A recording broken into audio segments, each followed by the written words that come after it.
మనోరూపేక్షుకోదండ. అమ్మవారి కుడి చేతిలో పైన మనోరూపేక్షుకోదండ చెరుకు విల్లు పట్టుకుంది ఆవిడ. పుండ్రేక్షు అని ఎందుకంటారంటే పుండ్రములు అంటే నామములు పెట్టుకుంటారే, అలా చెరుకు కర్ర మీద నామాలలా గీతలు ఉంటాయి. అటువంటి చెరుకు విల్లు ఆవిడ పట్టుకుంది. ఈ చెరుకు విల్లు ఏది? నీ మనస్సే. మన మనస్సు సంకల్ప వికల్ప సంఘాతము. మనస్సు అనేది ఎప్పుడు నిద్రాణంగా ఒక్క సుషుప్తిలో తప్ప ఉండదు. అది ఎప్పుడు ఏదో ఆలోచిస్తూ ఉంటుంది. ఇది వదులుతుంది, అది పట్టుకుంటుంది, అది వదులుతుంది, ఇంకోటి పట్టుకుంటుంది, ఇది వదిలేస్తుంది, అది పట్టుకుంటుంది. అందుకే శంకర భగవత్పాదులు మనస్సుని కోతితో పోల్చారు. సదామోహాటవ్యాం చరతి యువతీనాం కుచగిరౌ నటత్యాసా శాఖా స్వటతి ఝడితి స్వైరమమిత కపాలిన్ బిక్షోమే హృదయకపి మత్యంత చపలం దృఢా భక్త్యా బధ్యావా శివభవతధీనం కురు విభో అంటారు. ఎప్పుడు మొహాటవిలో తిరుగుతూనే ఉంటుంది. ఎప్పుడు తనకి లేనిదేది ఇంకోటి కొన్నదేది అది తనదిగా అనుభవించడానికి ప్రయత్నం చేస్తుంటుంది. శరీరంతో అనుభవించలేనిది మనస్సుతో అనుభవించే ప్రయత్నం చేస్తుంటుంది. అంత దొంగ. అది ఎప్పుడు చంచల స్వభావంతో తిరుగుతూనే ఉంటుంది. పైకొకటి లోపలొకటి, పైకొకటి లోపలొకటి, ఎప్పుడు త్రికరణ శుద్ధితో ఉండదు. వెడుతుంది, కూర్చుంటుంది, మంచి పని చేస్తున్నట్టు ఉంటుంది, కానీ లేచి వెళ్ళిపోతుంది ఇంకో చోటికి. ఎంత చిత్రం చూడండి. పూజ చేయడానికి ఎడతాడు, పూజలో చేతికి అలవాటు చేసేస్తుంది, పువ్వులు వేసేయి, మనసు ఇంకో చోటుకి వెళ్ళిపోతుంది. వెడతాడు, కూర్చుంటాడు, ఉపన్యాసం వినడానికి కూర్చుంటాడు. అలా అంటుంటే చూసిన వాళ్ళందరూ ఎంత బాగా వింటున్నాడో అనుకుంటాడు. ఈయన ఇలా తలూపుతూ రేపు పొద్దున్న అబ్బాయి దగ్గరికి వెళ్ళినప్పుడు ఇలా మాట్లాడితే తల పంకిస్తుంటాడు. అంటే శరీరం ఇక్కడుంది, మనస్సు ఇంకో చోటుకి వెళ్ళిపోయింది. మనస్సు ఉండదు, చంచలము, అస్తమానం కదులుతుంది. కదిలిపోతున్న మనస్సు ఎప్పుడూ దీన్ని పట్టుకుంటుంది. దీనికి ఏది సుఖం అంటుందో దాన్నే పట్టుకుంటుంది. దీనికి దుఃఖం అన్నదాన్నది పట్టుకునే ప్రయత్నం చెయ్యదు. మీరు గుర్తుపెట్టుకోండి. ఏమయ్యా ఒక 9 రోజులు సుందరకాండ పారాయణ చేసుకుంటాం ఏంటి అన్నాం అనుకోండి, లోపల అనగానే అంటుంది 9 రోజులు సుందరకాండ. 9 రోజులు సుందరకాండ అంటే 9 రోజులు నైవేద్యాలు అంటే ముందు ఏవి ఇబ్బందులో వాటిని చెప్పడం మొదలెడుతుంది. 9 రోజులు దీక్ష, 9 రోజులు భూచయనం. అసలే హేమంత ఋతువు, పుష్యమాసం, నేల చూస్తే చల్లగా ఉంటుంది, మనం చూస్తే మార్బులు వేయించుకున్నాం, మరింత ఐస్లా ఉంటుంది. దీని మీద రొజాయి వేసుకు పడుకున్నా కూడా రాత్రి అయ్యేటప్పటికి చల్లబడిపోతుంది. అక్కడి నుంచి 6వ రోజుకు పడిశం పట్టేస్తే పడిశం సైనోసిస్ అయిపోతే, సైనోసిస్కి ఈఎన్టీకి వెడితే ఈఎన్టీ ఆయన ఈసారి ముక్కు పంక్చర్ చేసేస్తానంటే సుందరకాండ అయ్యే లోపలే పంక్చర్ చేయించుకోవలసి వస్తే ఈలోగా అలా చేయించుకోవచ్చు చేయించుకోకూడదో కోటేశ్వరాన్ని అడుగుదామంటే నేను ఇప్పుడు ఇంట్లో పూజ చేసుకుంటున్నాను ఇంటికి రావద్దని వాడంటే ఎలా ఇవన్నీ. కాబట్టి ఇప్పుడు వదిలే, తర్వాత చూద్దాం వేసంకాలం వచ్చాక వదిలేసి. మీరు చూడండి, అల్లేస్తుంది అంతే. అలా అల్లిక ఎంతంత కథలు అల్లుతుందో. ఈశ్వరుడి వేపో వద్దు. ఏమంటే వెంకటాచలం పెడదామా? అబ్బా అస్తమానం పెడుతున్నాం కదండి, ఊటీ పెడదామేంటి ఈసారి? ఎందుకు? ఈ ఉన్న చల్లతనాలు చాలలేదేండి నీకు? ఏం చేస్తావు అక్కడికి వెళ్ళి? అంటే భౌతిక సుఖం కావాలి. సనాతన ధర్మం ఉంటుంది నీ సంతోషము ఈశ్వరుడితో కలిసే. వెంకటాచలం కొండల మీద చల్లతనాన్ని ఊటీలో చల్లతనంగా అనుభవించంతే. ప్రకృతి యందు సుఖము కోసము నువ్వు వెళ్ళవద్దంటుంది. కేవలము ఈశ్వర సంబంధంతోనే దేన్నైనా అనుభవించమంటుంది. మన మనస్సు ఏమంటుంది? ఎప్పుడు మనకేముంది, ఏది లేదో దానికోసం ఏడుస్తుంది. ఏది ఉందో అసలు దాని గురించి పట్టించుకోదు. అంటే నేను అలా అన్నానని అనుకోకండి, ఎంత తమాషాగా అన్నాడండి ఆయన. ఉన్నది వదిలేవు, లేనిది కోరేవు, ఒక పొరపాటుకు యుగములు పొగిలేవు, ఊహల ఉయ్యాలవే మనసా తెగిన పతంగానివే అన్నాడు. నిజమే, వేదాంతం మీరు చెప్పిందో అదే చెప్పాడు. అది ఎక్కడో నా జ్ఞాపకం ఏదో సినిమాలో పాట, కానీ తత్వం మాత్రం చాలా గొప్పగా చెప్పాడు. అందులో ఏదో జ్ఞాపకానికి వచ్చిందనుకోండి. నిజం కూడా అంతే. మనస్సు ఊహల ఉయ్యాల, ఎప్పుడు సుఖం సుఖం సుఖం సుఖం సుఖం. కాసేపు క్యూలో నించోలేవు, గుళ్ళోకి వెళ్ళి కాసేపు నిలబడలేవు, లేకపోతే అందరితో పాటు క్యూలో నించుని దర్శనం చేసుకోలేవు. అక్కడికి వెళ్ళిన అహంకారమే. ఏంటంటే ఇక్కడ నేను ఉపన్యాసాలు చెప్పాను, నేను కూడా 10 మందిలో నించోడమే. ఏమైంది అయితే ఉపన్యాసం చెప్తే నించోకూడదా 10 మందిలో? వెంకటాచలం వెళ్ళిన తర్వాత నేను మామూలుగా క్యూలో వెళ్ళడం ఏంటంటే నాకు ప్రత్యేక దర్శనం. అందరితో కలిసి వెళ్ళి గోవిందా అంటూ దర్శనం చేసుకు రాలేవా? ఎవరో ఏదో నువ్వు వెడితే కాకతాళీయంగా నీకు ఏర్పాటు చేస్తే వేరు. నువ్వెందుకు ప్రయత్నం చేసుకోవడం దానికోసం? చక్కగా నువ్వు అందరూ ఏది కొనుక్కున్నారో అది కొనుక్కుని నువ్వు అందరితో వెళ్ళు. ఈశ్వరుడికి నువ్వు అందరి బిడ్డలంటే బిడ్డడివి. అందరి బిడ్డలు ఎలా పెడుతున్నారో అలా వెళ్ళి నేను నీ బిడ్డని నిలబడరా? ఎందుకు నువ్వు నీకు అహంకారం? ఒక్క నాటికి అంగీకరించదు. ఎందుకు అంగీకరించదో తెలుసా అంటే దానికి పక్కనే అభిజాత్యం పుట్టుకొచ్చేస్తుంది. ఏదో ఒకటి ఏది లేకపోయినా సరే నాకు ఏదో ఉందంటుందంతే. ఎన్ని ఉండనివ్వండి నాకేదో లేదంటుంది, ఏడుస్తుంటుంది. ఎప్పుడు ఏడుస్తూ ఎప్పుడూ తిరుగుతూ ఉంటుంది. అందుకే తనకి లేనిదేదో ఇతరులకు ఉన్నదేదో ఆ ఉన్నదానిలో అందం చూస్తుంది. తనకి లేదు కదా, అందుకని దానిలో అందం కనపడుతుంది. ఇప్పుడు అది నాదైతే బాగుంటుందంట. నిజంగా భగవంతుడి దగ్గరికి వెళ్ళి మహాభక్తులు ఏం చెప్పారో తెలుసా అండి? వాళ్ళ అబద్ధాలు చెప్పలేదు, ఇదే చెప్పారు. ఈశ్వర, నా మనస్సు అనేటటువంటిది ఏం చేస్తోందో తెలుసా? నేను రోజు గుడికి వస్తున్నాను, రోజు నీ పాదముల దగ్గర కూర్చుంటున్నాను, కానీ నా మనసు మాత్రం ఏం చేస్తోందో తెలుసా? ఎప్పుడూ కూడా వాళ్ళింట్లో వీళ్ళింట్లో దొంగతనాలు చేసి ఆ ఇంట్లో వస్తువు వాళ్ళింట్లో ఉన్నటువంటి స్త్రీని ఆశపడి తిరుగుతోంది తప్ప నా మనసు ఉన్నదానితో తృప్తిపడి నీ పాదసేవనము చేయడానికి అంగీకరించట్లేదు. రోషీరోయదు కామినీ జనుల తారుణ్యోరు సౌఖ్యంబులం వాసీబాయదు పుత్ర మిత్రధన సంపద్భ్రాంతి వంచాలతల్ కోశీకోయదు నామనంబకట నీకున్ ప్రిసిగా సత్క్రియల్ చేసి చేయదు. దీని తుళ్ళనసవే శ్రీకాళహస్తీశ్వర అన్నాడు. ఆయన నిజాయితీ అయిన భక్తుడు దుర్జటి. తమకంబొప్ప పరాంగనాజనుల పరద్రవ్యంబులన్ మృత్యులింగ మహోద్యోగము చేయునే మనము దానింపట్టి వైరాగ్య పాశంబులన్ కట్టి నీ చరణస్తంభంబులన్ కట్టివైచి ముదంబెన్నడు కల్గజేయగదవో శ్రీకాళహస్తీశ్వర అన్నాడు. ఈశ్వర, కాయలు కాచిపోయినదిలే దేహము, వేశ్యలు గిల్లితే ఒంటి మీద కుడిపులు పుట్టే, అయినా సరే నా కామం తీరలేదు శివ, వ్యభిచారులను కోరుతోందన్నాడు. ఆయన నిజాయితీ పరుడు.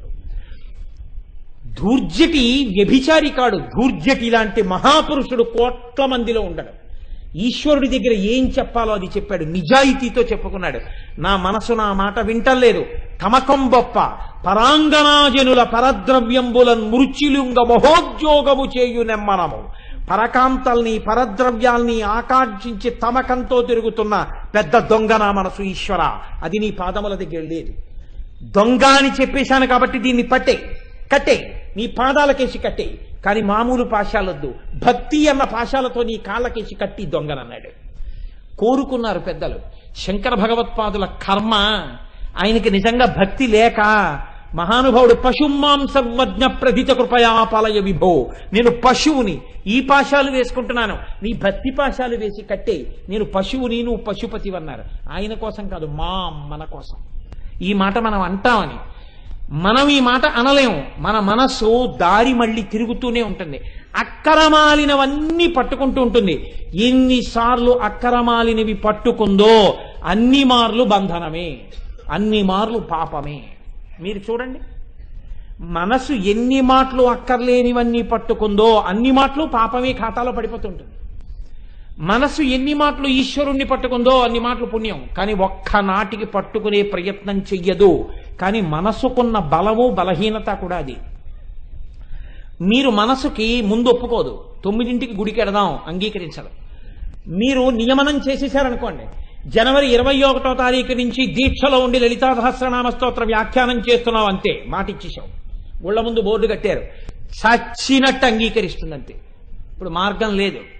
సాయంకాలం 6:30 అయ్యేటప్పటికి రాగస్వరూప పాసాఢ్య క్రోధాకారాంకుశోజ్వల మానేసి సీరియల్ చూస్తానంటే కుదరదు. 10 మంది చూస్తున్నారు, నువ్వు వెళ్ళవలసిందే. వెళ్ళి అక్కడికి వెళ్ళి ఏం చెప్పాలంటే ఇవాళ మీరు చెప్పండి అంటే కుదరదు. నువ్వు చెప్పవలసిందే. నువ్వు చెప్పాలంటే అది ఏమిటో నీకు అర్థం కావలసిందే. నీకు పుస్తకంలో దొరకకపోతే నువ్వు ధ్యానం చేయవలసిందే.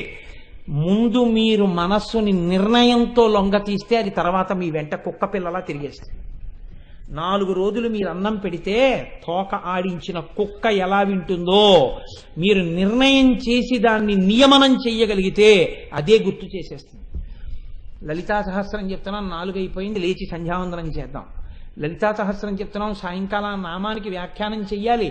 జ్ఞాపకం ఉందో లేదో ఒక్కసారి పుస్తకం చూడు. ఈ పుస్తకంలో ఉన్న విషయమే సరిపోతుందా, లేకపోతే ఇందులో ఏమైనా కొత్తలు చెప్పవలసి ఉందా? ఇప్పుడు పుస్తకాలు లేవు, ఎవరిల్లు తిరుగుతావు, అమ్మవారి ముందు కూర్చుని ఒక గంట ధ్యానం చేయి. కాబట్టి ధ్యానం చేయిస్తుంది. దీనికి శంకరులు ఏం చెప్పుంటారో సౌందర్యలహరి తీయిస్తుంది. గబగబా అక్కర్లేని పుస్తకాలు పక్కన పెట్టి అస్తమానం వెతుక్కోవడం కష్టంగా ఉందని ముఖ్యమైన పుస్తకాలన్నీ ఏమేం పెట్టుకున్నాను, లలితా సహస్రం పెట్టాను, భాష్యం పెట్టాను, మూకపంచశతి పెట్టాను, సౌందర్యలహరి పెట్టాను. ఇప్పుడు ఇక్కడ కూర్చుంటాను, ఏమో రేపటి నుంచి కాసేపు నేను ప్రశాంతంగా చూసుకుంటూ ఉండాలి, అందుకని నువ్వు అన్నింటికి అస్తమానం మాట్లాడకు, 9:30 అయ్యాక ఏదైనా ఉంటే చెప్పు ఇంటి విషయం.